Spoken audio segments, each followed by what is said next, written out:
In the small town of Alder Creek, tales of the Forgotten Woods were whispered among the locals, often dismissed as mere ghost stories. Nestled just beyond the town's border, the dense forest was said to be haunted by the spirits of those who had vanished within its depths, never to be seen again. Sarah had always been skeptical of such tales.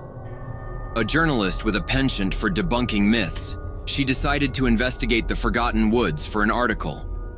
Armed with a flashlight, a camera, and a notebook, she ventured into the forest just as the sun dipped below the horizon. The trees towered above her, their gnarled branches casting eerie shadows on the ground. As Sarah moved deeper into the woods, a strange sense of unease began to creep over her. The air grew colder, and an unnatural silence enveloped her. She pushed forward, determined to uncover the truth. Suddenly, a faint whispering reached her ears.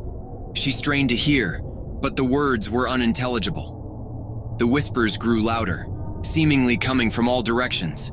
Sarah's heartbeat quickened, but she pressed on, hoping to find the source of the mysterious voices. She stumbled upon a clearing, where the ground was littered with old, decaying photographs. Picking one up, Sarah was startled to see an image of herself as a child. The photograph showed her playing in her grandmother's garden, a memory she had long forgotten. The whispers intensified, and she dropped the photo, stepping back in horror. Just then, she noticed a figure standing at the edge of the clearing. It was a tall man, his face obscured by shadows. He beckoned to her, his movements slow and deliberate. Sarah felt an inexplicable pull towards him, as if an invisible force was drawing her closer. "Who are you?" she called out, her voice trembling. The figure did not respond, but continued to beckon. Against her better judgment, Sarah took a step forward. As she did, the ground beneath her feet gave way, and she plunged into darkness. She landed in a damp, underground cavern. The air was thick with the stench of decay, and the walls were covered in strange, glowing symbols.